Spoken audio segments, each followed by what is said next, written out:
በስመ አብ ወወልድ ወመንፈስ ቅዱስ አሐዱ አምላክ አሜን። እንዴት አመሻችሁ? በምሕረት በጸጋው የደገፈን አምላካችን በጌታችንና በመድኃኒታችን በኢየሱስ ክርስቶስ የተመሰገነ ይሁን። በሚረዳን በአምላካችን ጸጋ ካቆምንበት በመቀጠል የዕለቱን የጥናት ክፍል እናያለን። እንደምታስታውሱ አንደኛ ጢሞቴዎስ ምዕራፍ 2 የመጨረሻው አንቀጽ የመጨረሻዎቹ ቁጥሮች ላይ ነን። በተለይም ከቁጥር 11 ጀምሮ እስከ 15 ያለውን ክፍል ባለፈው መመልከት ጀምረን እንደነበር ታስታውሳላችሁ። ከቁጥር 8 ጀምሮ ይህንኑ አንቀጽ በማንበብ እንደ ጌታ ምሕረት በዚህ ክፍል ያለውን እናያለን። እንግዲህ ወንዶች በስፍራ ሁሉ አለ ቁጣና አለ ክፉ ሐሳብ የተቀደሱትን እጆች እያነሱ እንዲጸልዩ እፈቅዳለሁ። እንዲሁም ደግሞ ሴቶች በሚገባ ልብስ ከእፍረትና ራሳቸውን ከመግዛት ጋር ሰውነታቸውን ይሸልሙ። እግዚአብሔርን እንፈራለን ለሚሉ ሴቶች እንደሚገባ መልካም ማድረግ እንጂ በሹሩባና በወርቅ ወይንም በዕንቁ ወይንም ዋጋው እጅግ በከበረ ልብስ አይሸለሙ። ሴት በነገር ሁሉ እየተገዛች በዝግታ ትማር። ሴት ግን በዝግታ ትኑር እንጂ ልታስተምር ወይንም በወንድ ላይ ልትሰለጥን አልፈቅድም። አዳም ቀድሞ ተፈጥሯልና በኋላም ሔዋን ተፈጠረች። የተታለለም አዳም አይደለም፣ ሴቲቱ ግን ተታላ በመተላለፍ ወደቀች። ነገር ግን በእምነትና በፍቅር በቅድስናም ራሳቸውን እየገዙ ቢኖሩ በመውለድ ትድናለች። እንደምታስታውሱት በተለይ ከቁጥር 11 ጀምሮ እስከ መጨረሻ ተጽፎ ባለው ክፍል ባለፈው መማር መጀመራችንን ታስታውሳላችሁ። በጥቅሉ በልዑል እግዚአብሔር ቅድስት ቤተ ክርስቲያን ወይም ጉባኤ ቅዱሳን እንዴት ባለ ሁኔታ መኖር እንዳለባቸው ራሳቸውን ለቃሉ አስገዝተው ለጌታ ትምህርትም ተሸንፈው መኖር እንዳለባቸው ለቤተ ክርስቲያን የሚገባውን ጤናማ ስርዓት የደነገገበት ያስተማረበት ክፍል እንደሆነ ባለፈው ተመልክተናል። በተለይ ቁጥር 9ና ቁጥር 10 ላይ ያለውን ከእህቶች ጋር ወይም ከሴቶች ጋር ተያይዞ ከአለባበስ ጋር ተያይዞ ያለውን ነገር በተደጋጋሚ ስላየነው አሁን ወደዛ ብዙ አልመልሳችሁም። ዞሮ ዞሮ የእግዚአብሔር በሆነው ነገር ስለመሸለም ስለማጌጥ መንፈሳዊ በሆነ ውበት በእግዚአብሔር ፊት በሚታይ ሕይወት አሸናፊ ሆኖ ስለመገኘት የተጻፈ መሆኑን አይተናል። ቅዱስ ጴጥሮስ በአንደኛ መልእክቱ ምዕራፍ 3 የመጀመሪያው አንቀጽ ላይ ከዚሁ ጋራ ተመሳሳይ የሆነ መልእክት እስከ ቁጥር 6 ድረስ አስፍሯልና ከሱ ጋራ በማያያዝ ጤናማ ከሆነ አለባበስና በተለይ ደግሞ በጉባኤ መካከል ወንዶች እንዴት እግዚአብሔርን ማክበር እንዳለባቸው፣ ሴቶችም ደግሞ እንዴት እግዚአብሔርን ሊያከብሩ እንደሚገባ በአንደኛ ቆሮንቶስ ምዕራፍ 11 ከቁጥር 1 ጀምሮ ከተጻፈውም ጋራ በማያያዝ ተመልክተናል። ከአለባበስ ጋር የተያያዘውን በተመለከተ ካየን በኋላ በቤተ ክርስቲያን ባለ ሕይወት ሴት ልጅ ማስተማር ትችላለች ወይ? የአስተዳደር ስፍራ ላይ መቀመጥ ትችላለች ወይ ለሚለው ጥያቄ መልስ የሚሰጥ ነው። ሁለት ምክንያቶችን ሐዋርያው ያቀርባል። እንደምታስታውሱ ሴት ልጅ እንደ ወንድ ማስተማር አለባት፣ መስበክ አለባት የሚሉ ካህናት የሚመድቡ አብያተ ክርስቲያናት በዓለም አሉ። ከዛም ባሻገር ደግሞ ብዙ የሴት አገልጋዮችና መሪዎችን እንደውም የአብያተ ክርስቲያናት መጋቢዎችን ፓስተሮችንም የምናይበት ዘመን ነው። እንደ እግዚአብሔር ቃል ልክ ነው ወይ የሚለውን ማየት ተገቢ ነው። ለመንቀፍና የሌሎቹን ልክ አለመሆን ለማሳየት ሳይሆን እኛ በእግዚአብሔር ፊት እንደ እግዚአብሔር ቃል ተስተካክሎ ስለመኖር ነው የምንማረው። እንደሱ ማሰብ ተገቢ ነው። አንዳንድ ጊዜ ቃሉ እንደዚህ በግልጽ ተቀምጦ ምናልባት ያላነበብነው ያልዳሰስነው ነገር ይኖር ይሆን? እንደ ይሄ ሁሉ እብደት እንዴት ሆነ? አንዳንዴ ያው ብዙ ራቁታቸውን ባሉ መካከል የለበሰ ሰው እሱ ነው እብድ ይባላልና አንዳንዴ ያው ብዙ ሰው ተመሳስሎ ተግባብቶ አብሮ በሚኖግዱበት ነገር ውስጥ ከዛ ለየት ማለት ግራ ስለሚገባ ምን ይሆን ምክንያታቸው የሚለውን ለማየት ባለፈው አንዳንድ ነገሮችን አንስተን ነበር። ኤፌሶን ከነበረችበት ሁኔታ ጋር አንዳንዶች ያያይዙታል። ያው በሮማውያን ዲያና የምትባለው በታናሽ እስያ በዛሬዋ ቱርክ አርጤምስ የምትባል ልዩ የሆነ ምስል ያላት ባለብዙ ጡት የዝሙት መንፈስ የሚሰራባት ጣዖት እንደነበረች ታሪክ ይታወቃል። ከዚህ የተነሳ እንደውም ዋና አገልጋዮቹ የአርጤምስ ቤተ መቅደስ ሴቶች ስለነበሩ በዝሙት መጪውን ማህበረሰብ ያገለግሉ ነበር። ከዚህ ጋር ተያይዞ ጳውሎስ በኤፌሶን በአደራ ያስቀመጠውን ደቀ መዝሙር ጢሞቴዎስን በተመለከተ ከነዛ ከአሕዛብ ያምልኮ ነገሮች ጋራ ያልተነካካ ነገር ቤተክርስቲያን እንዲኖራት ስርዓት ስለማስያዝ ነው የነገረው። ይሄ ለኤፌሶን ቤተክርስቲያን የሚሰራ ነው። በሐዋርያት ዘመን እንዲህ አይነት ችግሮች ስለነበረ ነው የሚሉ ሰዎች ነበሩ። ግን ጳውሎስ ያነሳው ምክንያት ይሄንን የሚያነሳ አይደለም። ያው ቅድም እንዳልኳችሁ ያው ያለንበት ዘመን ከጾታም ጋራ ከዘር ከብሔርም ጋር ተያይዞ ዓለም እንደገና ወደ ጓሮ የተመለሰችበት ነው። ሰለጠኑም የምንላቸው ያው ውስጣቸው እንዳልሰለጠነ ያየንበት ዘመን ቢኖር ይሄ ዘመን ነው እና እንደገና ይሄ የጾታ እና ከጾታ ጋር የተያያዙ ግርግሮች አንዳንድ የአውሮፓና ሌሎች አብያተ ክርስቲያናትን ስለሚፈትኑ እንደምንም መጽሐፍ ቅዱስ ፍትሃዊ ነው፣ ሴትና ወንድ እኩል ቦታ አለው የሚል ትምህርት ለማስተማር ሲሉ የማይፈነቅሉት ነገር የለም። እንዲህ አይነት መጽሐፍ ቅዱስ ማስረጃ ያላደረገውን ማስረጃ የማድረግ ስንፍና እናያለን። ከዛ ባሻገር ባለፈው እንዳየነው ያን ጊዜ የነበሩ ሰዎች ብዙ ጊዜ እህቶች ያው በቤት ከመኖራቸው ጋር ተያይዞ ያለመማር ዕድል ስለነበራቸው ሳይማሩ ኃላፊነት እንዳይሸከሙ ነው የሚልም ሌላ እንደው ሽምድምድ ያለ ምክንያት ያቀርባሉ። ይሄም ያው ችግር ያለበት ምክንያት መሆኑን አይተናል። ምክንያቱም ራሱ የጌታ ደቀ መዛሙርት የተማሩ ነበሩ ወይ የሚለውን ስናይ ይሄ ምክንያት እንዳልሆነ አይተናል። ከዛ ባሻገር ይሄ በባልና በሚስት መካከል በትዳር ውስጥ ያለ መመሪያ ሊሆን ይችላል የሚሉ አሉ። ያም እንዳልሆነ ጳውሎስ በግልጽ በጉባኤ መካከል ስለሚሆን ነገር የጻፈ መሆኑን አይተናል። ወንድና ሴት ብሎ በጾታ ለይቶ ነው የተናገረውና ባልና ሚስት ያለባቸው ቦታዎች አሉ። ባልና ሚስት ካለ ባልና ሚስት እንላለን፣ ለትዳር የሚገባውን ስርዓት እናነሳለን። ካላለ ግን የተባለውን ነው የምንለውና ለወንድ እና ለሴት በጾታ ባድራሻ የተነገረ ስለሆነ ይህ ምክንያት እንደማይረባ አንስተናል። ከዛ ባሻገር ከብሉይ ኪዳን እነ ዲቦራን የሚያነሱ አሉ። በአዲስ ኪዳንም ደግሞ እንዲሁ አንዳንድ የእህቶችን አገልግሎቶች ያነሳሉ።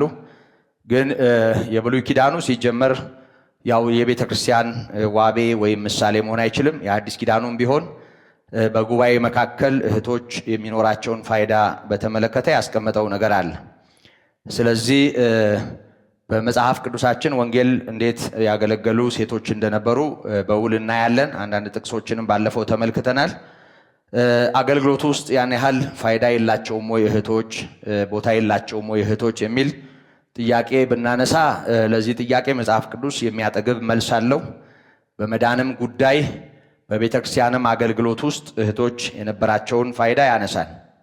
ለማንኛውም ከዚህ ሐሳብ ለመውጣት ሐዋርያው ቅዱስ ጳውሎስ የሚያነሳው ማስረጃ ከተፈጥሮና ከሰው ውድቀት ጋር የተያያዘ መሆኑ መረሳት የለበትም። አሁን ያነሳናቸው እንዲሁ ባልተጻፈ ጥቅስ ነገሩን ልክ ለማድረግ ብዙ ሰዎች የሚሏቸው ምክንያቶች አይደለም በጳውሎስ የተጠቆሙት። ቁጥር 11 ላይ እንደተመለከትነው ሴት በነገር ሁሉ እየተገዛች በዝግታ ትማር፣ ሴት ግን በዝግታ ትኑር እንጂ ልታስተምር ወይንም በወንድ ላይ ልትሰለጥን አልፈቅድም ይላል። እና አልፈቅድም እዚህ ጋር አልፈቅድም ነው። አንደኛ ቆሮንቶስ ምዕራፍ 14 ላይ ከቁጥር 35 ጀምሮ እናየዋለን። እዛ ላይ ደግሞ አልተፈቀደም የሚል መልእክት ያስተላልፋል። ለማንኛውም አጠር ባለ ቋንቋ ሴት በጉባኤ መካከል ወይም እንዲህ ባለ ሁኔታ እንዲህ አይነቱን የአገልግሎት ድርሻ እንድታገኝ መጽሐፍ ቅዱስ አይፈቅድም። ስለዚህ የሚያነሳው ሁለት አብይ ምክንያት ነው። እንግዲህ ወደ ኋላ ነው የተመለሰው። ይሄ ግለሰቦችን አንዱን ደካማና አንዱን ብርቱ ከማድረግ ጋር የተያያዘ አይደለም። ከዚህ ጋር አንድ ላይ የምናነሳው ነገር ይኖራል መጨረሻ ላይ። በተለይ ጴጥሮስ በአንደኛ ጴጥሮስ ምዕራፍ 3 ቁጥር 7 ላይ ደካማ ፍጥረቶች ናቸውና ትጉላቸው ስለሚል ያው ደካማ ብሏቸዋል ይላል። አንዳንዴ ብዙ ሰው በተለይ ትዳር ውስጥ ጥቅስ አዋቂ ችግረኛ ሰው ሲገጥም ያው መጽሐፉ ብሎ የለም መምህር ታቅ የለም ያው ደካማ ናቸው ያስቸግራሉ ብለው ይጀምራሉ። እና ደካማ ፍጥረት ማለት ምን ማለት ነው? እሱንም በደንብ ማየት ያስፈልጋል እና እናየዋለን ማለት ነው። ወደፊት አይደለም ዛሬ የሴቶች ጉዳይ ዛሬ ማለቅ አለበት እና እናየዋለን። ደካማ ማለት ምን ማለት ነው? አሁን ብዙ ጊዜ አሁን ካለው እና በዙሪያው ከሚታየው ነገር ጋር ጉዳዩን በማያያዝ እንዲያም ከማለት የመጽሐፍ ቅዱስ ማስረጃን በተጻፈበት ሁኔታ ማየት ተገቢ ነው እና ሐዋርያው ሁለት ነገሮችን ያነሳል። እነዚህን ነገሮች ሁሉ ወደ ጎን ትቶ ነው የሚያነሳው። ባለፈው እንደነገርኳችሁ ይሄን መልእክት ለመማርም ሆነ ለመረዳት ምንም ሌላ ወዲያ ወዲህ መርገጥ ሳያስፈልግ ይሄንን ከዘፍጥረት 3 ጋር አያይዞ ማየት በቂ ነው። ሐዋርያው እንደሱ ነው እያለ ያለው እና ሁለት ምክንያቶች ናቸው። አንደኛው አዳም ቀድሞ ተፈጥሯል ነው የሚለው እና ዋናው ምክንያት ያው እግዚአብሔር አዳምን አስቀድሞ እንደፈጠረው መጽሐፍ ቅዱሳችን ያሳየናል። በእርግጥ ይሄንን በደንብ አድርገን ስንመለከተው በጥንቃቄ ስናስተውለው ወንድና ሴት በአንድ ላይ እንደተፈጠሩ እናያለን። ያ ማለት ምን ማለት ነው? አንድ አዳም ነውና ሁለት የሆነው፣ ሁለቱም ነውና አንድ የሚሆነው። እግዚአብሔር ሌላ ጭቃ ስላላድበለበለ ወይም ሌላ አፈር ስላላስጌጠ አዳም በተፈጠረበት ዕለት ተፈጠረች ብለን እንዲሁ ማሰብ እንችላለን። ምክንያቱም ከጎን የተወሰደ አጥንት ነውና ሴት ሆኖ የተበጀው ወይም ደግሞ ሴት ሆና የተፈጠረችው። ወደ ዝርዝሩ ስንመጣ ግን እግዚአብሔር አስቀድሞ አዳምን ፈጥሮታል። የፈጠረውን በኤደን ገነት አኑሮታል። ያኖረውን ዘፍጥረት 2:17 ላይ እንደተጻፈው አዞታል። እነዚህ ሁሉ ነገሮች ሲሆኑ ሔዋን አልነበረችም። በሚታይ ሁኔታ እንደዚህ እንደናንተ ወይም እንደኛ በምድር ላይ አልነበረችም። ባለፈውም እንዳነሳ ነው እንደውም ከዚያ በኋላ ያው እግዚአብሔር አዳምን ይዞ በኤደን ገነት ብዙ ፍጥረታትን በፊቱ አሳለፈ። ለሁሉም ለእንስሳት ለአራዊት ስም ሲያወጣ እግዚአብሔር ቆሞ ያይ ነበር። በዚህ ጊዜም አልነበረችም እና ብዙዎችን እየጠራ እያየ ስም ሲያወጣና የተፈጠሩ እነዛ በፊቱ የሚሄዱ ፍጥረታት እሱ እንዳላቸው ሆነው ስያሜ ሲያገኙ እግዚአብሔር በደስታ ያየው ነበር። ግን ከሚጠራቸው ስም ከሚያወጣላቸው መሃል እሱን የምትመስል የምትረዳው አብራው የምትሆን ባልንጀራ የምትሆነው ጓደኛ የምትሆነው አልነበረችም። ስለዚህ ሰው በዚህ አይነት ህብረት የሚመጥነው ሌላ ፍጥረት የለም ማለት ነው። እግረ መንገዳችንን ይሄንንም እናስተውላለን። አሁን እንደ አንድ ስልጣኔ ዙፊሊያ ስለሚባል ነገር ታውቃላችሁ? ሰምታችኋል አይደል? የሰማችሁ ይመስለኛል። ከእንስሳ ጋር ጋብቻ ሰው እንደሚያደርግ ታውቃላችኋል? ከውሻ ከአህያ ከፈረስ ጋር እንዲህ አይነት ነገሮች ዓለም ላይ እንዳሉ ታውቃላችሁ። ሰው ወርዶና ተዋርዶ ከእንስሳ ጋር ወደሚዋደቅበት ቅሌት እንደወረደ ይታወቃልና ለማንኛውም ሰውን የሚያህል ምንም ሌላ ፍጥረት በባልንጀርነት አብሮ በመኖር አብሮ ለመኖር ለመረዳዳትም ይሁን ከዛ ባሻገር በጾታ ግንኙነት ሩካቤ ለመፈጸም በፍጹም ከሰው ውጪ ለሰው የሆነ ነገር የለም። ዓለም ግን ያን ያህል ወድቆ እንደውም ለዚሁ ማንነት ስያሜ ሁሉ ሰጥቶ እንደ ስልጣኔም ተቆጥሮ ሰዎች እንዲህ አይነት ነገር ውስጥ እንዳሉ ይታወቃል። ነግሬያችኋለሁ አንዴ ያው እግረ መንገዳችንን ከርዕሴ ብዙ እንዳልወጣ እየፈራው ያው ዞሮ ዞሮ መማር ለትምህርት ስለሆነ እና አንዲት አበሻ የሆነች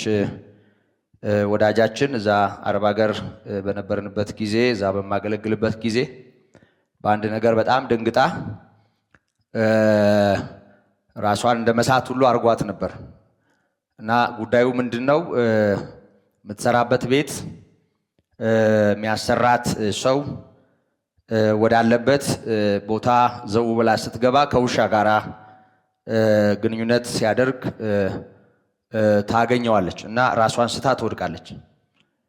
እና መጨረሻ ላይ እንደምንም አባብሎ ቁጭ አርጓት ሳሎን ስልክ ደውሎ ሚስቱን ነው የጠራው።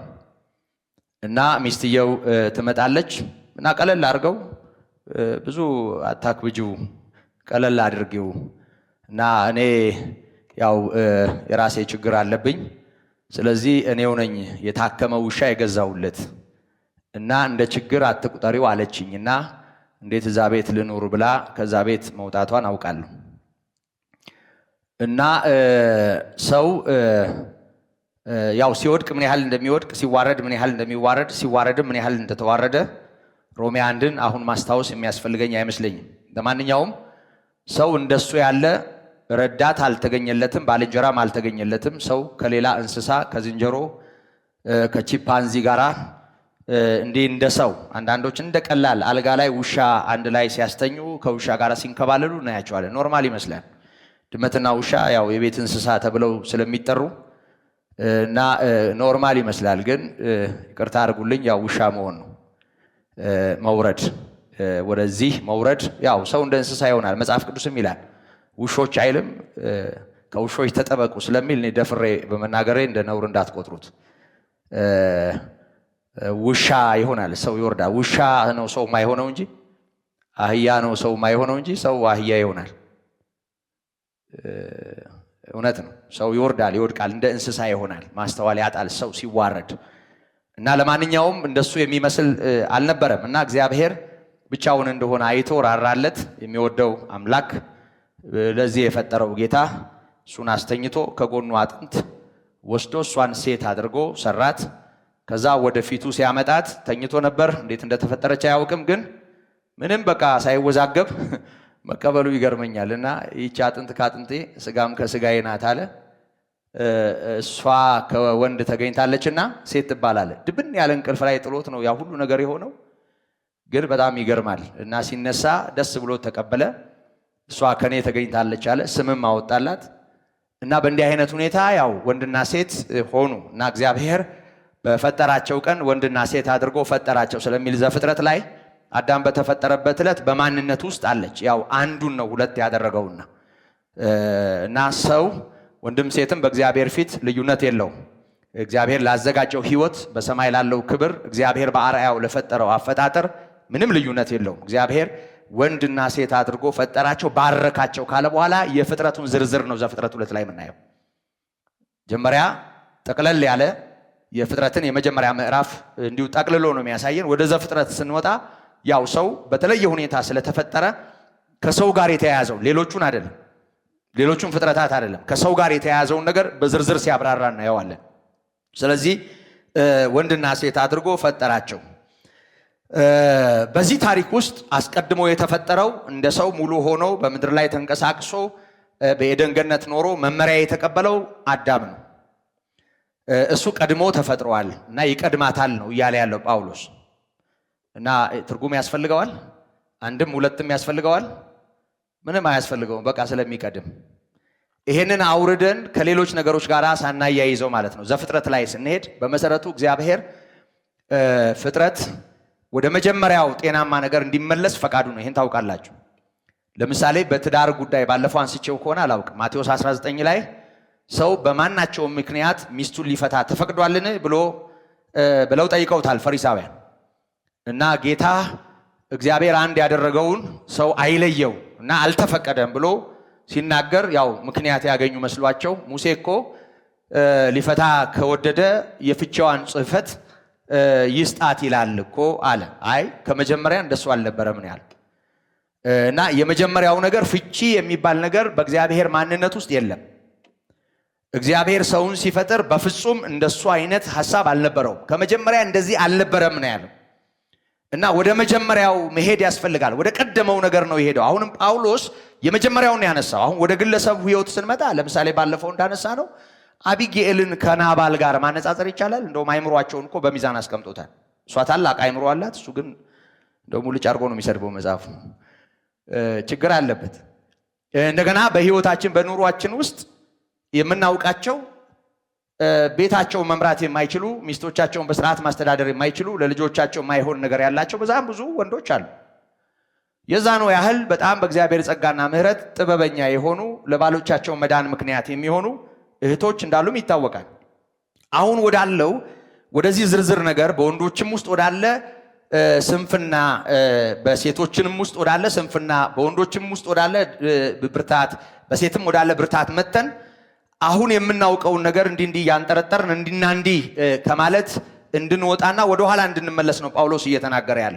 ስለዚህ ከዚህ ንግግሩ ተነስተን እንደምናየው ወንድ የሴት ራስ ነው ወይም ሴት በወንድ ላይ እንድትሰለጥን አልፈቅድም ብሎ ሲናገር፣ አይሆንም ብሎ ሲናገር የመጀመሪያው ምክንያቱ አብይ ምክንያቱ መጀመሪያ ወንድ ተፈጥሯል፣ ከዛ ሴት ተፈጥራለች ነው። የፍጥረት ታሪክ ነው።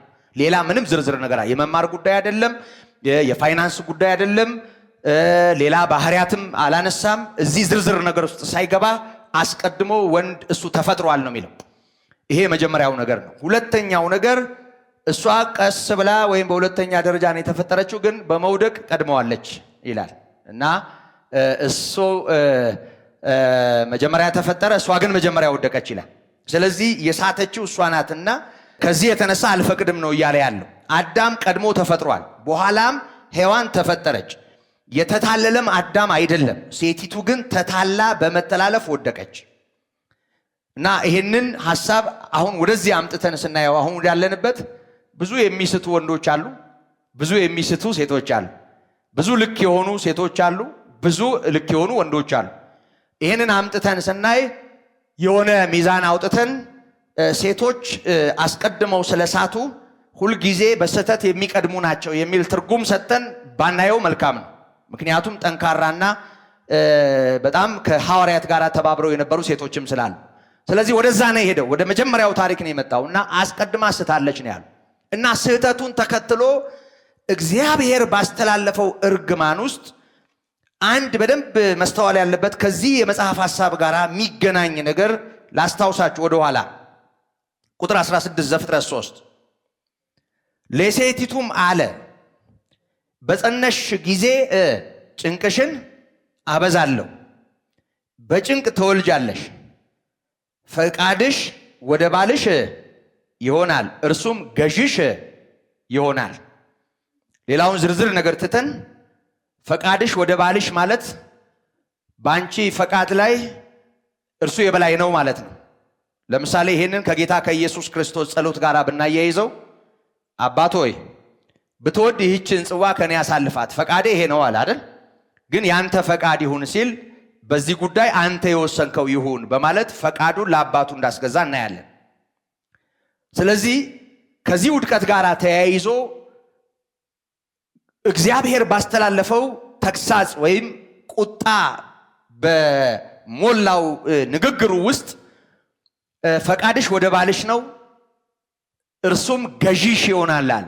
ስለዚህ ወንድ ራስ እንዲሆን፣ ገዢዋ እንዲሆን፣ ፈቃዷን በፈቃዱ ስር እንዲሆን፣ እሱ እንዲያስተዳድራት፣ እርሱ እንዲመራትና የእሷ ፈቃድ በሱ ፈቃድ ስር እንዲሆን እግዚአብሔር አዟል። መቼ? እዛ ዘፍጥረት። አሁን ወደ ግል አምጥተ ነው ከሰዎች ጋር አሁን ካለው ማህበረሰብ ጋር ሳናገናኘው ወደ መጀመሪያው ታሪክ ስንሄድ ይህንን ነው የምንመለከተው። ይህንን ደግሞ በቅንነት ካየነው ባለፈው ቅዱስ ጳውሎስ እንደነገረን በአንደኛ ቆሮንቶስ ምዕራፍ 11 ላይ እንዳየነው ክርስቶስ ለአባቱ በመታዘዝ ፈቃዱን ለአብ በማስገዛት አባቱን አከበረ እና የክርስቶስ ራስ ማን ተባለ? እግዚአብሔር ተባለ። ደግሞ የቤተ ክርስቲያን ራስ ወደ ግል ደግሞ ሲመጣ የወንድ ራስ ማን ነው? ጌታ ኢየሱስ። ስለዚህ ወንድ ለእግዚአብሔር ልጅ ለኢየሱስ ራሱን ቢያስገዛ የእግዚአብሔር ልጅ ኢየሱስ ሰው ስለሆነ በሰውነቱ ከኛ ጋር ስለተካከለ እኛ አንገዛለትም፣ ከፍ አናደርገውም። ፈቃዳችንን በፈቃዱ ስር ዝቅ ልናደርግ አይገባም። የኛ ልዑል መሆን የለበትም። ጌታ ኢየሱስ ልዑል ነው። አይም ብንል ልዑል ነው። ብንፈቅድም ባንፈቅድም እሱ ጌታ ነው። ደግሞ እኛ ደስ ብሎ ነው የምንገዛው፣ ወደን ነው የምንገዛው። እና በእኛና በክርስቶስ መካከል ያለው ዋናው ነገር ይሄ ስልጣን ከሚመስለው ንግግር፣ ይሄ ፖለቲካ አዘል ከሆነው ጽንሰ ሐሳብ ይልቅ ለደህንነት ከተከፈለው ዋጋ እግዚአብሔር በክርስቶስ ለሰው ካደረገው ምህረት ጋር ነው የሚገናኝ። ስለዚህ ወንድ የክርስቶስ ክብር ስለሆነ ጌታን ዝቅ በማለት ማክበር አለበት። ሴት ደግሞ የባሏ ክብር ናት ነው የሚለው። ስለዚህ የሴት ራስ ወንድ ነው፣ የወንድ ራስ ክርስቶስ ነው፣ የክርስቶስ ራስ እግዚአብሔር ነው። አባትነት በሚሰየምበት በአብ ፊት እንበረከካለሁ እንዳለ ጳውሎስ የአባትነት ስያሜ የሚጀምረው በእግዚአብሔር አብ ነው። ከዛ ወልድ፣ ከዛ ወንድ፣ ከዛ ሴት፣ ከዛ ልጆች። በቤተሰብ መዋቅር ውስጥ ይሄ የእግዚአብሔር ቤተሰብ ያስተዳደር መዋቅር የአብሮነት ስሌት ይሄንን መዋቅር የያዘ ነው። ስለዚህ እግዚአብሔር አብ መካከለኛ የሆነው ሰውም አምላክም የሆነው የእግዚአብሔር ልጅ ደግሞ የክርስቶስ ክብር የሆነው ወንድ ደግሞ የወንድ ክብር የሆነችዋ ሴት ደግሞ ልጆች። ስለዚህ ይሄንን የቤተሰብ መዋቅር አናደበላልቀውም ማለት ነው፣ አናገለባብጠውም ማለት ነው። በዚህ መንፈስ ነው መታየት ያለበት። ወደኋላ ተመልሼ የቆሮንቶስን ጥቅስ በማንበብ ጊዜ እንዳልወስድ ባለፈው ያነበብኩትን ልተወው። ምክንያቱም ይሄን አሁን ያነሳሁትን ሐሳብ የያዘ እና ባለፈው የተመለከትነው ስለሆነ ጊዜውን ለመጠቀም ነው። ግን አንደኛ ቆሮንቶስ ምዕራፍ 14 ላይ ያለውን ቅድም በቃሌ ጠቆም አድርጌያችኋለሁ። ይሄ በቆሮንቶስ ቤተክርስቲያን ከጸጋ ስጦታዎችና ከአጠቃቀሙ ጋር የተያዘ የተደበላለቀ ነገር ነበረ። ከዛ ጋራ ተያይዞ ካነሳው ነገር ጋራ ይያያዛል መልእክቱ። ከላይ ጀምሮ ማንበብ እናንተ ትችላላችሁ። በተለይ ከቁጥር 26 ጀምሮ ከጾታ ጋራ አያይዘን ልናየው የምንችል ምክርና እንዲሁ ከስርዓት ጋራ አንዱ ለሌላው ከመገዛት ጋራ ተያይዞ ያለውን ነገር ያነሳል። እሱ ለጊዜው ከሌላ ነገር ጋራ አንድ ላይ ልናነሳው እንችላለን። ልለፈውና ቀጥታ ከጾታ ጋር ወደ ተያያዘው ነገር ልምጣ።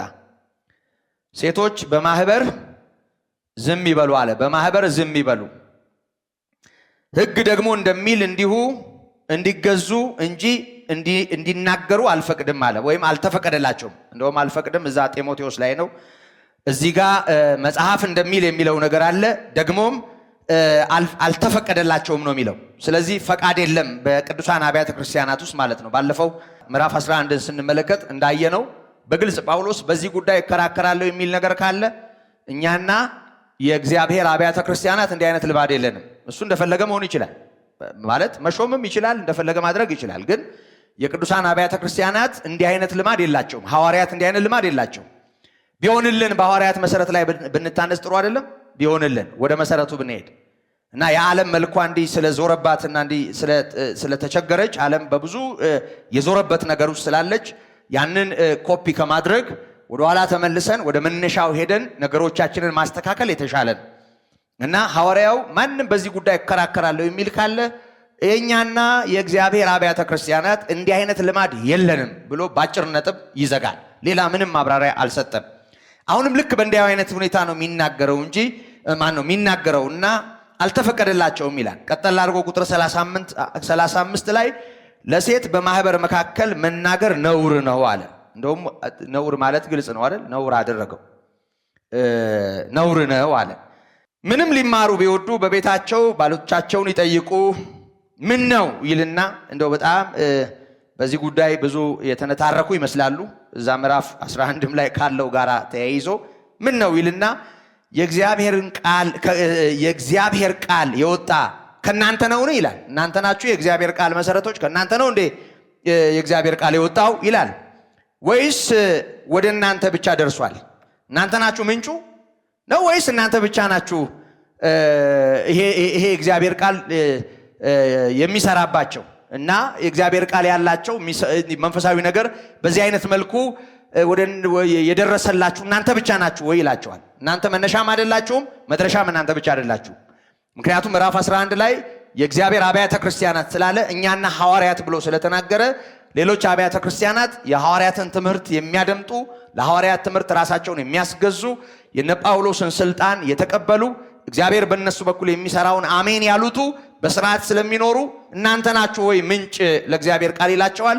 ከዛ ባሻገር ደግሞ ወደ እናንተ ብቻ ነው ወይ የደረሰው ይላቸዋል። እንግዲህ የሚያነሳው ነገር ይሄንን ነው። በጣም የሚገርመኝ ነገር ቁጥር 37 ላይ ማንም ነቢይ ወይንም መንፈሳዊ የሆነ ቢመስለው ይህች የጻፍኩላችሁ የጌታ ትእዛዝ እንደሆነች ይወቅ አለ። ማንም የማያውቅ ቢኖር ግን አይወቅ። ፍርድ ነው ይሄ። ስለዚህ ንግግሩ እንዲሁ በግል አስተያየት አንዳንዴ ጳውሎስ እዛ ምዕራፍ 7 ላይ እንደኔ በማለት የሚመክረው ምክር አለ። ጳውሎስ እኔ የጌታ እንደመሆኔ ያለበት ጊዜ አለ። አንዳንዶች እንደኔ እንዲሆኑ ወዳለው በማለት ባነሳው ክፍል ላይ የጌታ እንደመሆኔ እመክራለሁ ያለበት ሁኔታ አለ። በዚህ ጉዳይ ላይ የጌታ ምክር የለኝም ያለባቸው ሁኔታዎች ነበሩ። ጳውሎስ የእግዚአብሔር እንደመሆኑ ለመንፈሳዊው ነገር አድልቶ ለእግዚአብሔር መንግስት ስርዓት አድልቶ ለእውነት አድልቶ የጌታ እንደመሆኔ መጠን እኔ የጌታ ነኝና ይሄንን እደነግጋለሁ፣ ይሄንን አዛለሁ፣ ይሄንን እናገራለሁ ያለባቸው ጊዜያቶች ነበሩ።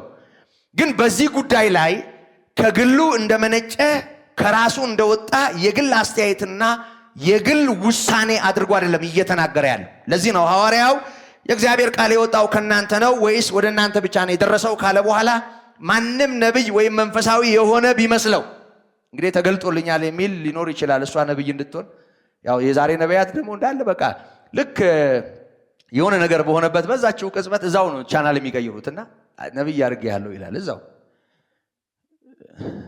እና ብቻ ለቶ ይገርመኛል። ማለት ጠላት በጣም ክፉ ነው ታውቃላችሁ።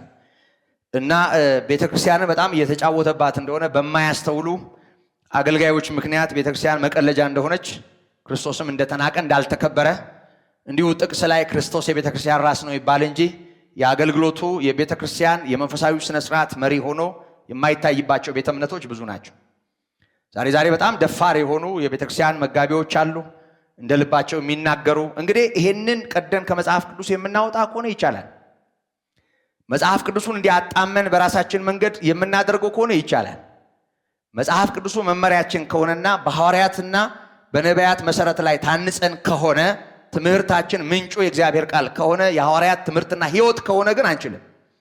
ስለዚህ ወደ ዝርዝር ነገር መተን ሴቶች ደካሞች ናቸው፣ ለዚህ ነገር አይበቁም፣ እንዲሆኑ እንዳይሆነ የሚል ነገር ውስጥ ከመግባት በፊት ወደ ኋላ መመለስ። ምክንያቱም ሴቶች በአገልግሎትና በቤተ ክርስቲያን ውስጥ የነበራቸው ቦታ ምን ይመስል እንደነበረ ይናገራል። እሱን እንደው አለፍ እያልኩ ላስታውሳችሁ ወደ ማጠቃለያው ወደ ቁጥር 15 ከመምጣቴ በፊት ማለት ነው። በጣም የሚገርመኝ ነገር ምናልባት ብዙዎቻችሁ እንደ ኖርማል ነገር ልታዩት ትችላላችሁ። ለምሳሌ አሁን ከመድፈር ጋራ ይሄ ከጀግንነት ጋራ ከኃይለኝነት ጋራ ተያይዞ ጭክን ከማለት ጋር ተያይዞ ያው ወንድ ጀግና ነው ተብሎ ይታሰባል አይደል? ደግሞ ጀግኖች ነን አይደል? ያሬድ ይመስለኛል። ምን ነው አይደለንም እንዴ ወንዶች? ጌታ ኢየሱስ ክርስቶስ እጁ በተያዘበት ጊዜ አብረውት ራት ላይ የነበሩ ደቀ መዛሙርት ጌታ ከተያዘ በኋላ እንዴት እንደሆኑና እንዴት እንደነበሩ ወንጌላት በቃ ያለምንም መሸፋፈን አስቀምጠውታል። እና እነዚህ ብዙዎቹ ሸሽተዋል። ማቴዎስ 27:55ን ማቴዎስ 27:55ን ዮሐንስ 19:25ን አራቱም ወንጌላውያን ናቸው ይህንን የመዘገቡት። ማርቆስ 15 ቁጥር 40 እና 41ን ሉቃስ 23 49ን ስንመለከት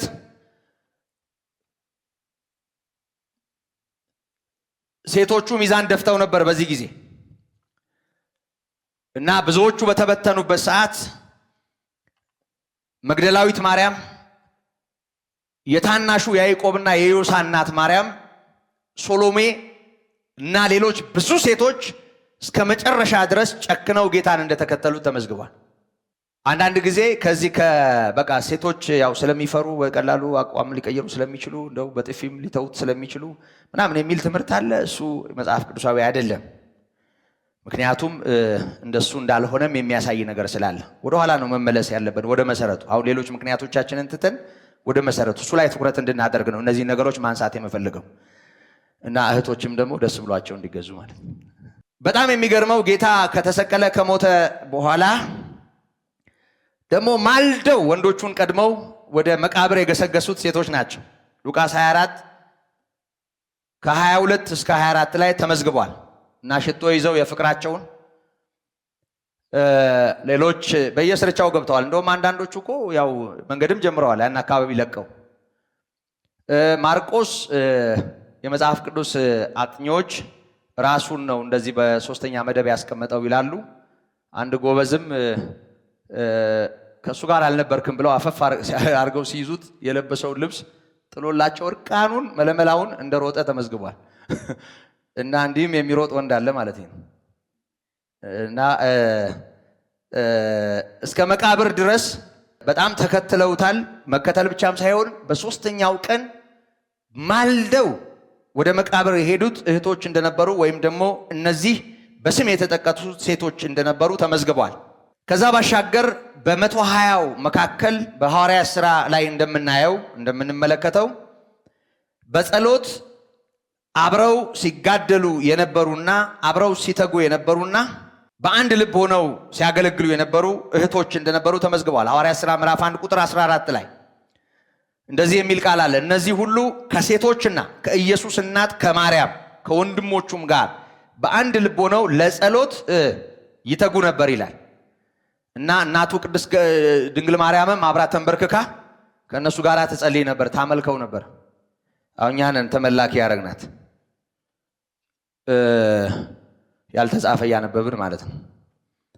እና መድኃኒቴም ብለዋለች። ታውቃላችሁ፣ ጌታዬ መድኃኒቴ ብለዋለች። መድኃኒቷም ነው ደግሞ ጌታዋም ነው። እና አብራ በጸሎት ትተጋ ነበር። እና እህቶች ነበሩ፣ ሌሎች እህቶች። እነዚህ ሴቶች በአንድ ልብ ከሐዋርያት ጋር አብረው ለጸሎት ይተጉ ነበር ይላል። መንፈሴም በወንዶችና በሴቶች ባሪያዎቼ ላይ አፈሳለሁ የሚለው የኢዩኤል ትንቢት ፍጻሜ ሲያገኝ በሐዋርያት ሥራ ምዕራፍ 2 ቁጥር 18 ላይ የሕያው እግዚአብሔር መንፈስ ሴቶችን አልለየም፣ መንፈስ ቅዱስ ልክ እንደ ወንዶቹ በሴቶቹም ላይ ወርዷል። 120 መሃል ሴቶች ነበሩ።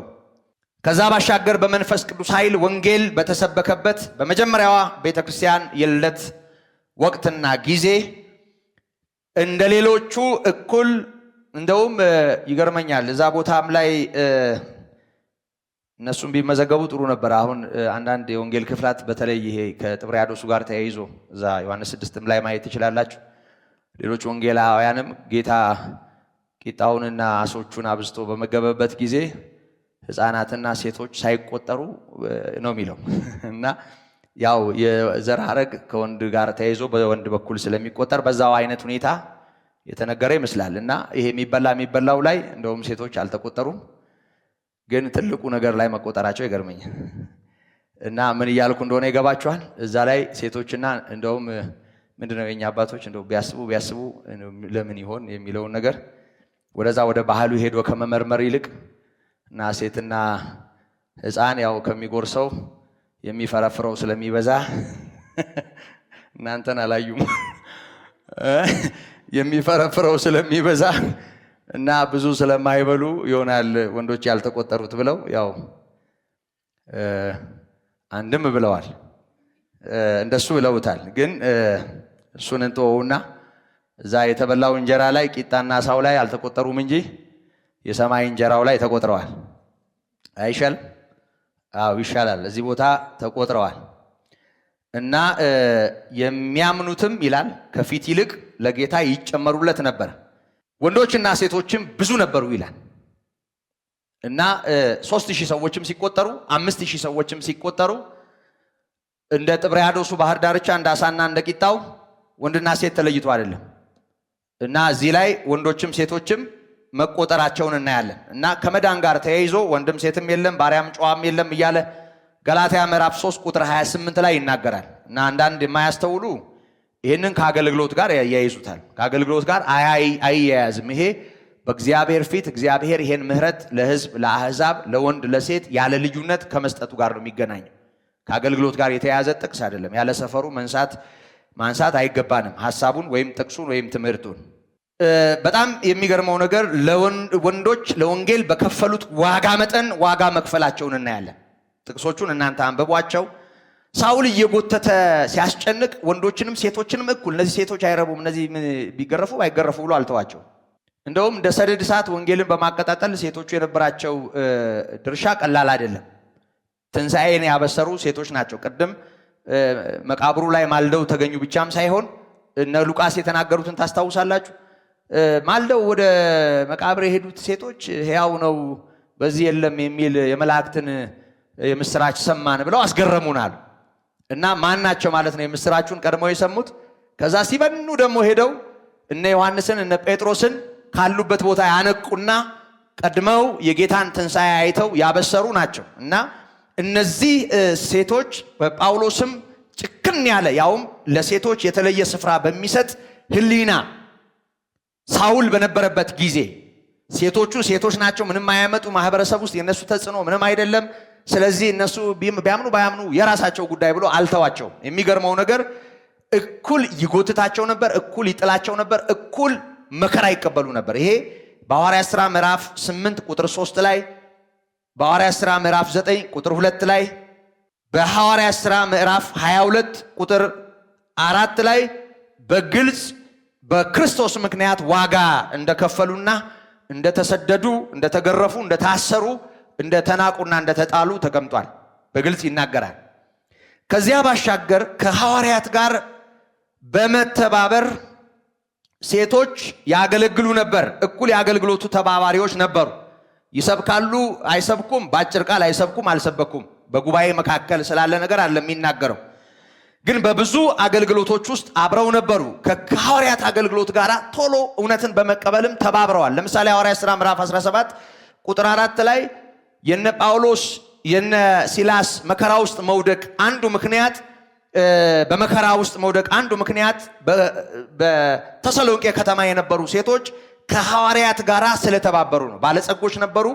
ጥቂቶች ያይደሉ ባለጸጎች የነሱን ትምህርት ሰሙ፣ ከነሱ ጋር ተባበሩ። ቁጥር 12 ላይ ከሐዋርያት ጋር ይተባበሩ ነበር ጥቂቶች ያይደሉ የከበሩ ሴቶች ይላል። እና እነዛ ክብራቸው ሳያስጨንቃቸው ጌታ ኢየሱስ ክርስቶስን እንዳመኑ ይሄን እውነት አሜን እንዳሉ እንደተቀበሉ ከሐዋርያት ጋር ተባብረዋል። የነሱ እንደውም ወደዚህ ማጋደል ነው ቁጣ በከተማው ላይ የቀሰቀሰው። ይሄ ተመዝግቧል። ስለዚህ ከሐዋርያት ጋር አሜን በማለት እውነትን በመቀበል በገንዘባቸውም በብዙም ነገር አብረው አገልግሎቱ ላይ ይተባበሩ ነበር። ከዛ ባሻገር በእምነት በተመሰከረላቸው እምነትን በተመለከተ እንደ እምነት አርበኛ ስማቸው በዝርዝር ተጽፎ ከምናያቸው መካከል ሴቶች ነበሩ። እንደውም ሴቶች ሙታናቸውን በእምነት ተቀበሉ ይላል። እምነት በሴቶች ሕይወት ውስጥ ሙታንን በሕያውነት እስከ መቀበል የደረሰ አስገራሚ እምነት ነበራቸው። ምዕራፍ 11 ቁጥር 35 ላይ ይህንን እናያለን። ዕብራውያን ከዛ ባሻገር እግዚአብሔርን ተስፋ ያደረጉ ሴቶች ለባሎቻቸው ሲገዙ ተሸልመው ነበር በማለት ልክ እንደ እምነት እንዲሁ በተስፋ የለመለሙ ከተስፋ ጋር ተያይዞ ጌታን ከማክበር ጋር ተያይዞ ጳውሎስ በአንደኛ ጢሞቴዎስ የመጨረሻው አንቀጽ ላይ በተለይ ቁጥር 9 እና 10 ላይ እንደተናገረው ከልብስ ጋር ጴጥሮስም በአንደኛ መልእክቱ ምዕራፍ 3 ላይ እንደተናገረው ካለባበስ ከውጫዊ ሽልማት ጋር የተያዘው ነገር ሳያሳሳቸው ሳይዛቸው በውስጣዊ ሽልማት አጊጠው በተስፋ ቆመው ነበር። እምነትና ተስፋ በሴቶች ሕይወት ውስጥ ልክ እንደ ወንድ ይታይ እንደነበረ ቅዱሳት መጻሕፍት ያሳያሉ። ስለዚህ እግዚአብሔርን ተስፋ ያደረጉ ሴቶች ለባሎቻቸው ሲገዙ ተሸልመው ነበር ይልና አካሄዳቸው ለቅዱስ አገልግሎት እንደሚገባ እንደነበረ የማያሙ ለብዙ ወይን ጠጅ የማይገዙ በጎ የሆነውን ነገር የሚያስተምሩ ይላቸዋል። ማስተማር በንግግር ብቻ አይደለም። በመሰረቱ እህቶችን ያስተምሩ እንደነበረ ባልቴቶች፣ ትልልቅ እናቶች እህቶችን በደንብ በእግዚአብሔር ቃል የመኮትኮት ስራ ይሰሩም እንደነበረ የሚያሳይ መጽሐፍ ቅዱስ ክፍል አለ። ስለዚህ እነዚህ ሰዎች ቲቶ 2:3 ነው አሁን ያነበብኩት። አንደኛ ጴጥሮስ ምዕራፍ 3 ቁጥር 5 ነው ቀድሜ ያነበብኩት ከተስፋ ጋር ተያይዞ። ስለዚህ በጥቅሉ አብረው የእግዚአብሔርን ስራ እህቶች ይሰሩ ነበር፣ ያገለግሉ ነበር። የማይናቅ አገልግሎትና ድርሻ ቤተክርስቲያን ውስጥ ነበራቸው። ለዚህ ማሳያ የሚሆኑ የተወሰኑ ጥቅሶችን አብረን ብንመለከት ደስ ይለኛል። ሮሜ ምዕራፍ 16 ከቁጥር 1 እስከ 3 ባለፈውም ሰጥቻችኋለሁ። ይህንን ጥቅስ በክንክራውስ ባለች ቤተክርስቲያን አገልጋይ የምትሆነዋን ፌቨንን በተመለከተ መልእክት አድራሿ የዚህ መልእክት አድራሽ እሷ እንደሆነች ይታመናል። ተቀባዮቹ እንዴት ሊያዩዋት እንደሚገባ ሐዋርያው ጠቆም ባደረገበት ክፍል እንደዚህ ይላል። በክንክራውስ ባለች ቤተክርስቲያን አገልጋይ የምትሆን እህታችንን ፌቨንን አደራ ብያችኋለሁ ይላል። አደራ ማለት ተቀበሏት ነው እና ክንክራውስ ባለችዋ ቤተክርስቲያን አገልጋይ ነበረች ይላል። በአገልጋይነት ይጠራታል። አሁን አገልጋይ ብዙ ጊዜ በመሰረቱ ኃላፊነትና ግዴታውን ዕዳውን ስለማናስተውል ከእግዚአብሔር መንግስት አጀንዳ ጋራም ስለማናያይዘው ከመብትና ከሌሎች ነገሮች ጋራም ስለምናገናኘው ከዛም ባሻገር ክብር ስለሚመስለን ክብር ነው አይደል? አዎ በዚህ ዘመን ለነገሩ ክብር ነው። እንደ አገልጋይ ይከበራል እንደ እግዚአብሔር ይመስገን። እንደ አገልጋይ የከበረ የለም። ጌቶች አይደለን? እንደውም አንዳንድ ቦታ ያው አማልክት ናቸው። ጋርድ ያላቸው፣ አራጋቢ ያላቸው፣ አንጣፊ ያላቸው ጌቶች ስለሆኑ ሁሉም ሊጓጓ ይችላል። ያንን ልክ እንደ ፖለቲካው ስልጣን ሴቱም ወንድም ሁሉ ሊናፍቀው ይችላል። ብዙ ሰው እግዚአብሔርን ማገልገል እንደንተና ታጃቢ መሆን ስለሚመስለው ብዙ ሰው በቃ አንተ አገልጋይ ነው የምትሆነው ሲባል እንዴት ጮቤ እንደሚረግጡ አይታችኋል? በስማ በጥፍራቸው ነው የሚሮጡት ሴቱ ወንዱ። እና ያው የሰውን ልብ የሰውን አይምሮ ያነበቡ የሚያራግቡ ሰዎች አገልግሎቱን እንዲህ እቃቃ አደረጉት እንጂ አገልግሎት ብዙ ነው፣ ልዩም ነው። እና መጨረሻም ላይ የምናነሳው ይሄንን ነጥብ ነው። አገልግሎት በጣም ትልቅ ነው፣ ልዩም ነው። በክንክራውስ ባለች ቤተክርስቲያን አገልጋይ የምትሆን እህታችን ቤተክርስቲያን ውስጥ ታገለግል ነበር። አገልጋይ ይላታል።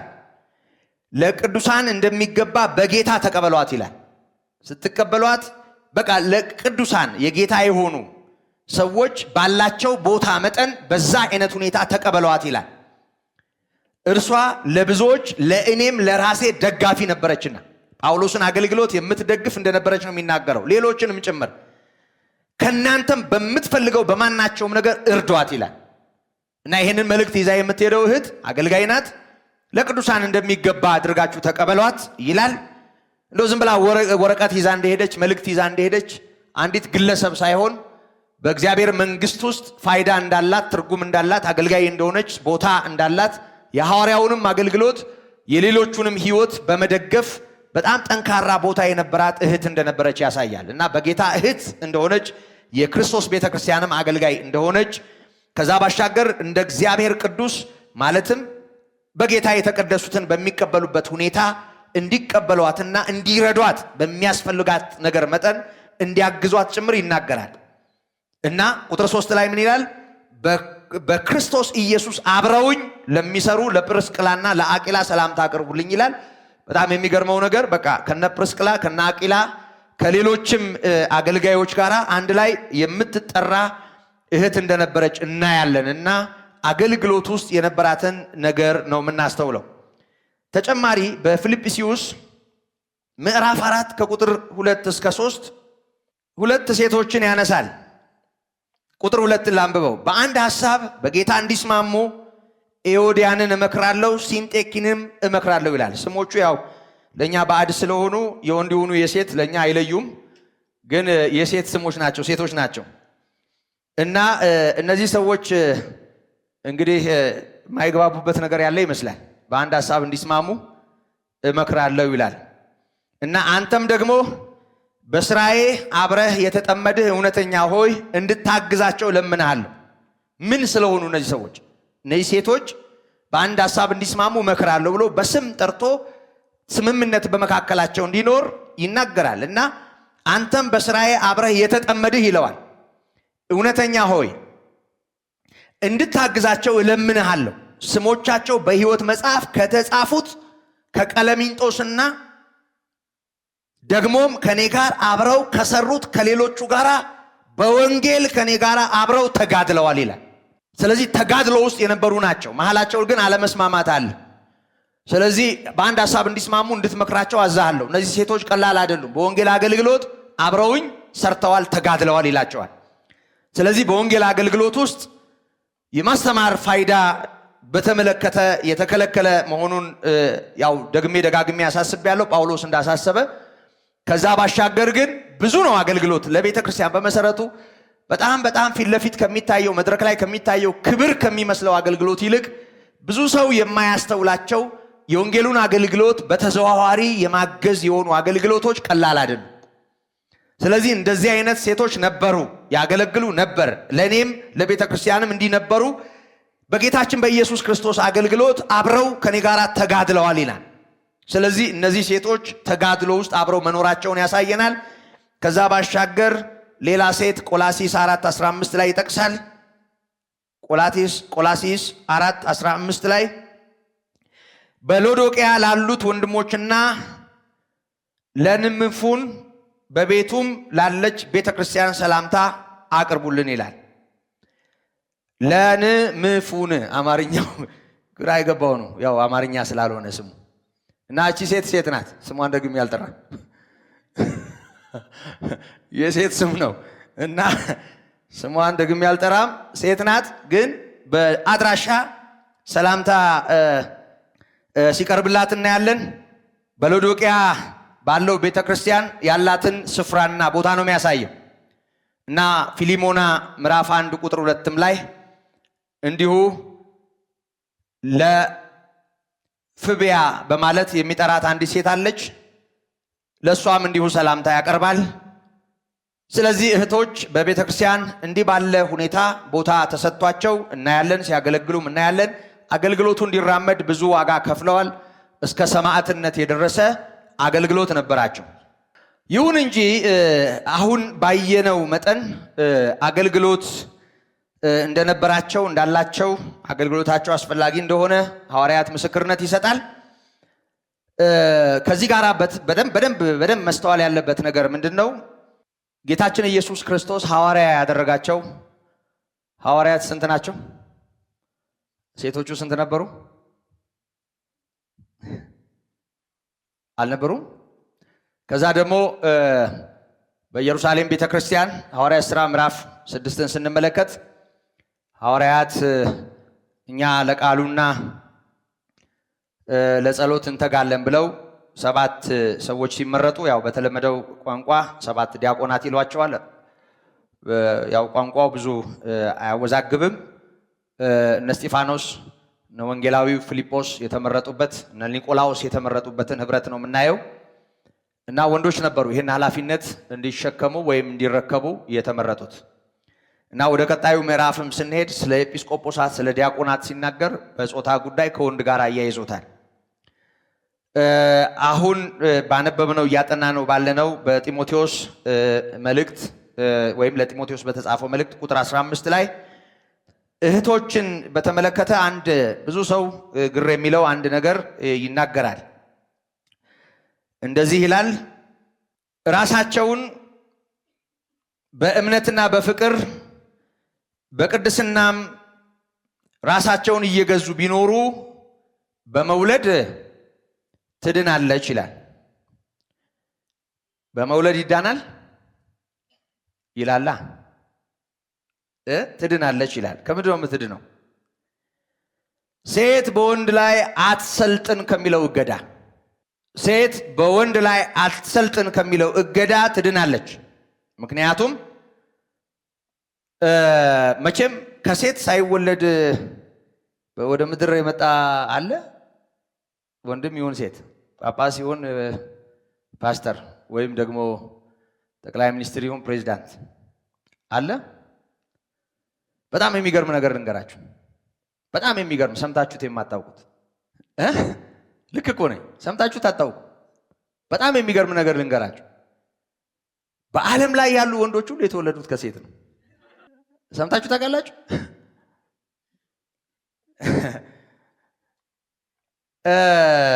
ጌታም ከሴት ተወለደ። ለምንድን ነው ይሄንን የምላችሁ? እህቶች ወይም ደግሞ ሴቶች ምንም በወንድ ላይ እንዲሰለጥኑ በቤተ ክርስቲያን በመሰረቱ ጨርሶ እንደው አይተንፍሱ፣ ስለ ክርስቶስ አያውሩ፣ ለማንም አይናገሩ ምናምን አይደለም። በቤተ ክርስቲያን እንዲህ ባለው ሁኔታ በፍጹም እንዲህ አይነቱን ስፍራ ቅድም እንዳልነው የአባትነት ስያሜ ከአብ ነው የሚጀምረው። በዚህ መዋቅር ውስጥ መሆን ስላለበት በአገልግሎቱ ላይ የሰባኪነት፣ የአስተማሪነት፣ የመጋቢነት፣ የአስተዳዳሪነት ስራን በተመለከተ አይፈቅድም መጽሐፍ ቅዱሱ ባጭሩ። ምንም አይነት ምክንያት ፈልገውና ፈልፍለው ከሴቶች መብትም ጋራ ከሌላም ነገር ጋር አያይዘው ይህንን የእግዚአብሔር ቃል የተቃወሙ ሰዎች ሂሳብ ከእግዚአብሔር ጋር ያወራርዱ። በቅዱሳን አብያተ ክርስቲያናት እንዲህ አይነት ልማድ የለም። እኛም እግዚአብሔር ቢረዳን እንደ ሐዋርያት ብንሆን ጥሩ ነው። ትዝ ይለኛል አንድ ሰው በጣም እንደው አገልግሎታችሁ በጣም ነው የሚባርከኝ፣ በጣም ነው የምወደው፣ እንደው በቃ ሌላውን ሁሉ ዘግቼ እናንተን ነው የምሰማዋል፣ ግን በአንድ ነገር አዝንባችኋለሁ አልኩት። ሴት ሰባኪ አታበረታቱም? የታሉ ሰባኪዎች? እሳት የላሱ ሴቶች እኮ እኛ ጋር አሉ አለ። እሳት የላሱ ይኖረው ይሆናል። አዎ እሳት የሚላሱ ውሃ የሚጠጡ ጉዳዩ እሱ አይደለም። ምንም ከዚህ ጋር የተያያዘ ነገር አይደለም። ወደ ኋላ ሄደን እሱ ገዢሽ ይሆናል፣ ፈቃድሽ ወደ ባልሽ ነው፣ ወንድ የሴት ራስ ነው። በቃ ይሄ ነው መመሪያው። ስለዚህ ምንም ነገር ጋር ሳናገናኝ ይሄ ነው እና ብዙ ነገር አላወራሁትም። በጣም በቅሬታ ነው ደግሞ ያነሳውና ይቅርታ አድርግልኝና አለ። ይሄ ልክ እንደኛ ክርስቶስንም ተቀይመዋል አልኩት። እንዴት አለ እና ከሐዋርያቱ መሃል እንደው አንዷን እንኳን ሴት አለማድረጉን አስተውላ አተ እዴ እንደዚህ እኮ አስተውየው አላውቅም፣ ይቅርታ አለኝ። እና እኛ ሌላ መሰረት አንመሰረትም፣ ሌላ ትምህርትም አናመጣም። እና አንዳንዱ ቦታ ከሲመቸን ርር ድብን ብለን ቅጥልጥል ብለን ሆይ እያል ደግሞ ከስሜታችን ጋር የሚጋፋ ሲመስለን ደግሞ እንድች እየተሙለጨለጭን ጌታን አናመልክም። ስለዚህ ምክንያቱ ይሄው ነው። እኛም እንደ ሐዋርያት እናስባለን። የመጨረሻው ነጥብ ደግሜ ባነሳ ደስ ይለኛል። በልቤ ያለ ነገር ስላለ ነው። በተለይ ያው ከጾታ ጋር ተያይዞ የሚያነሳቸው ነገሮች አሉ። ቅድም ያልጨረስኳት ዝም ብዬ ጠቆም ያረኳት ደካማ ፍጥረት የምትለው ነገር አለ። ከሷም ጋር ተያይዛ ባነሳ ደስ ይለኛል። ሰዓቱን አይቼ ነው እንትን ያልኩት። ባነሳ ደስ ይለኛል። እነዚህን ሁለት ፖይንቶች አነሳቸዋለሁ። ግን ለዛሬው ትምህርቱ እንዳላለቀ እንዳታስቡ። የትኛውም ወንድ እንግዲህ ይሄንን መስመር ሳያልፍ በዚህ ምድር ላይ አይኖርም። በመሰረቱ ይሄንን የተፈጥሮ ጸጋ፣ የእግዚአብሔር ስጦታ፣ የእናትነት ጸጋ ለእግዚአብሔር መንግስት ስራ እህቶች ማዋል ቢችሉ ከወንድ በላይ ነገ የትኛውም ኃላፊነት ላይ ሊወጣ የሚችለውን ሰው ከመጀመሪያ አንስቶ አንጾ የማሳደግ እድልና ኃላፊነት ሴቶች እጅ ላይ ነው ያለው። እኩል የአባትና የእናቱ ልጅም ቢሆን ተፈጥሮ ከእናት ጋር ልጅን ታጣብቃለች አይደል? እና ካቶሊኮች አንድ ተወዳጅ አባባል አላቸው። ልጅህን 7 ዓመት ስጠኝ ዘላለም ካቶሊክ አደርገዋለሁ ይላል። በጣም የልጅነት ጊዜ በጎም ያልሆነውም ነገር በሰው አእምሮ ላይ የሚታተምበት ጊዜ ነው። እግዚአብሔርን የሚፈሩ ሴቶች፣ በቅድስናና በጽድቅ የሚኖሩ ጤናማ የሆኑ እናቶች ወንድ ልጆቻቸውን ከልጅነት ጀምሮ በጌታ ቃልና በጸሎት ቢያሳድጉ የትኛውም ወንድ እዚህ ጋር ቆሞ የሚያገለግለው ወንድ የመጀመሪያው ተገልጋይ የሚሆነው ከማን ነው? ከእናቱ ነው። እናትየው እግዚአብሔርን መፍራት፣ የክርስቶስን ማዳን፣ ሌላውን እያስተማረች ልጆቿን እየገራች ወንድም ቢሆን ማለት ነው። በወንድ ላይ አትሰልጥናለም የሚለው ቃል በቃል ከወንድ ጋር አያይዞ እንድትሰለጥን አልፈቅድም ነው የሚለው። ግን እናት የወለደችውን ወንድ የማስተማር መብት አላት። አትሰልጥን ከሚለው እገዳ ነፃ ናት። በዚህ ጉዳይ ላይ በመውለድ ትድናለች ማለት ወንድ ላይ አትሰልጥን። ልጇን እናት በቃ ወንድ ላይ አትሰልጥን ብሎ መጽሐፍ ምናምን ብላ ልትገራው እየተገባ ልታስተምረው እየተገባ ልትመክረው እየተገባ ልጇን ከመምከር ከማስተማር ወደ ኋላ ማለት የለባትም።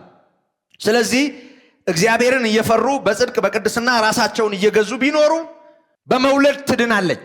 አታስተምር ከሚለው እገዳ ነፃ ትሆናለች። እና እስቲ ዝም ብላችሁ አስቡ። የክርስቲያን እናቶች ሁሉ የእግዚአብሔር ቃል ዕውቀት ቢኖራቸው በጸሎትና በእግዚአብሔር ቃል ልጆቻቸውን ማሳደግ ቢችሉ ትውልዱ ምን ሊሆን እንደሚችል አስቡ።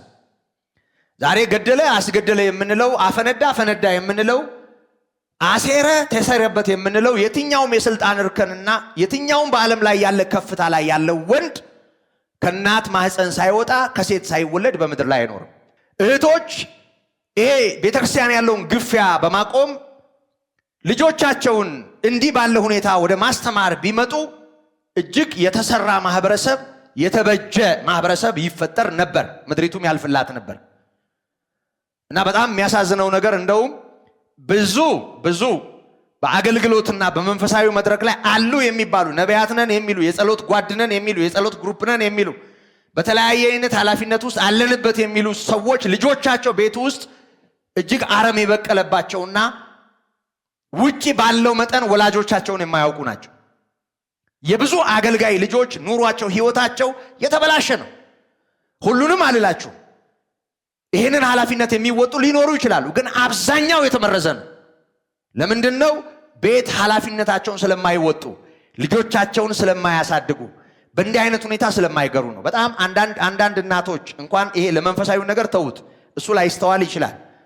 ግን በቃ ልጄን እኔ ነኝ ማሳደግ አለብኝ ብለው ከስራ ነፃ ወጥተው የተለያየ ነገር በቃ አላምን ብለው ኃላፊነት ወስደው የልጅነት ጊዜያቸውን ከልጆቻቸው ጋራ የልጅነት ጊዜያቸውን በመልካም ለመኮትኮት ሲያሳልፉ እናያቸዋለን። ፍሬያቸውንም ያጭዳሉ፣ የድካማቸውንም ውጤት ይሰበስባሉ። እና በጣም ብዙ እህቶች ይሄን ብታስተውሉ ለምድራችን በረከት ትሆናላችሁ። የተባረኩ ወንዶች እናቶች ትሆናላችሁ። ለምድሪቱ በረከት የሚሆኑ ልጆች ወላጆች እንደመሆናችሁ መጠን በዚያው መጠን በጌታ ቃል በፍርሃት ብታሳድጓቸው ለምድሪቱን ፈውስ ምክንያት ትሆናላችሁ። ስለዚህ ሌላውን ነገር ከመሰረቱና ከቤተ ክርስቲያን አጠቃላይ መዋቅር ጋር አያይዘን ነው የምናየው። ቃሉ እንደሚለው ወደ ቤተ ክርስቲያን ስንመጣ ፓስተርም እንዲሆኑ መጋቢ እንዲሆኑ ኤጲስቆጶሳት እንዲሆኑ አይልም መጽሐፍ ቅዱስ አልነበረም በሐዋርያት። ጌታም ከ12ቱ መሃል አንዷን ሴት አላደረገም። ይሄ ከጾታ ጋር አልተያያዘም። ጉዳዩ ከእግዚአብሔር መለኮታዊ መዋቅር ጋር የተያያዘ ነው። ይሄንን በደንብ ማስተዋል ያስፈልጋል። እና ደካማ ፍጥረቶች እሷን ደግሞ እናያታለን። ለምን ደካማ እንደተባላችሁ እህቶች ማለት ነው ብናየው ጥሩ ነው አይደል? ከአሁኑ ጋር አያይዘን እንዲሁ በተጣደፈ ህሊና ሸራርፌ እንዳላልፈው እሱን እንየው።